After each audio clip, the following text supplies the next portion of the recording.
ಕ್ರಿಸ್ತನನ್ನು ಪ್ರತಿಫಲಿಸುವಂತೆ ನಿಮ್ಮ ಆತ್ಮಗಳನ್ನು ವಾಕ್ಯದಲ್ಲಿ ಬಲಪಡಿಸುವ ಅನುದಿನದ ಧ್ಯಾನ. ಇಂದಿನ ಧ್ಯಾನದ ಶೀರ್ಷಿಕೆ ಪರಲೋಕ ವಿಷಯಗಳ ಬಗ್ಗೆ ಧ್ಯಾನಿಸುವುದು. ಈ ದಿನದ ದೇವರ ವಾಕ್ಯ: ಆದರೆ ಕರುಣಾನಿಧಿಯಾಗಿರುವ ದೇವರು ನಮ್ಮನ್ನು ಕ್ರಿಸ್ತನೊಂದಿಗೆ ಬದುಕಿಸಿದ್ದಲ್ಲದೆ ಕ್ರಿಸ್ತ ಯೇಸುವಿನಲ್ಲಿರುವ ನಮ್ಮನ್ನು ಆತನೊಂದಿಗೆ ಎಬ್ಬಿಸಿ ಪರಲೋಕದಲ್ಲಿ ಆತನೊಂದಿಗೆ ಕೂಡ್ರಿಸಿದ್ದಾನೆ. ಎಫೆಸದವರಿಗೆ 2ನೇ ಅಧ್ಯಾಯ 4ನೇ ವಚನದಿಂದ 7ನೇ ವಚನದವರೆಗೆ. ಶೀಘ್ರದಲ್ಲಿ ನಡೆಯಲಿರುವ ಬಹು ಮುಖ್ಯವಾದ ಘಟನೆಗಳನ್ನು ನಾವು ಮನಸ್ಸಿನಲ್ಲಿಟ್ಟುಕೊಂಡಿದ್ದರೆ ನಾವು ನಮ್ಮ ಗುಣಸ್ವಭಾವದಲ್ಲಿ ಇಷ್ಟು ಬಲಹೀನರಾಗಿರುತ್ತಿರಲಿಲ್ಲ. ಆದರೆ ನಾವು ದೇವರ ಸನ್ನಿಧಿಯಲ್ಲಿ ವಾಸಿಸುತ್ತಿದ್ದೇವೆ ಎಂದು ನಮಗೆ ಅನ್ನಿಸುತ್ತಿತ್ತು.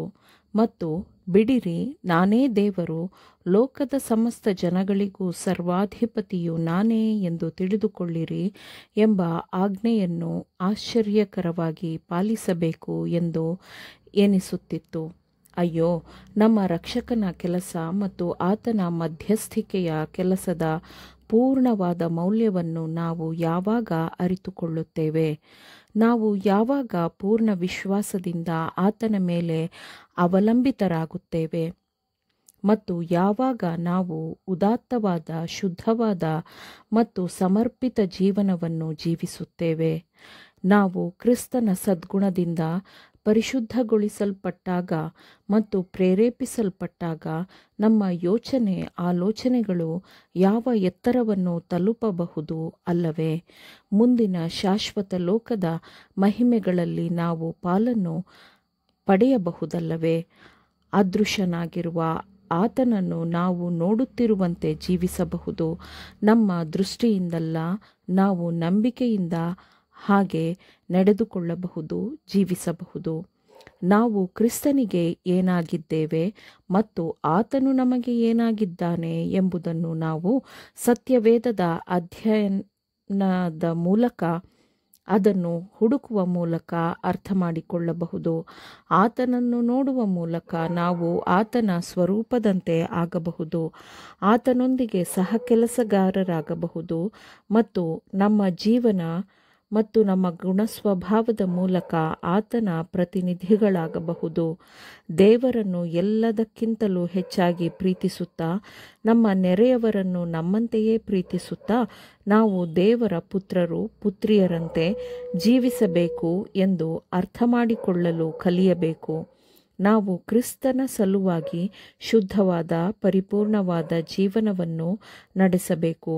ನಾವು ಪರಿಪೂರ್ಣತೆಯನ್ನು ಪ್ರೀತಿಸಬೇಕು, ಏಕೆಂದರೆ ಕ್ರಿಸ್ತನು ಪರಿಪೂರ್ಣತೆಯ ಸಾಕಾರನಾಗಿದ್ದು ಆಕರ್ಷಣೆಯ ದೊಡ್ಡ ಕೇಂದ್ರವಾಗಿದ್ದಾನೆ. ನಾವು ಜೀವಿಸುತ್ತಿರುವ ಈ ಜೀವನದಲ್ಲಿ ದೇವರ ಮಗನ ಮೇಲಿನ ನಂಬಿಕೆಯಿಂದ ಜೀವಿಸಬೇಕು. ನಾವು ಕ್ರಿಸ್ತನನ್ನು ಹಿಂಬಾಲಿಸಿದರೆ ನಮಗೆ ಅನಿಶ್ಚಿತತೆಯ ಅನುಭವವಿರುವುದಿಲ್ಲ.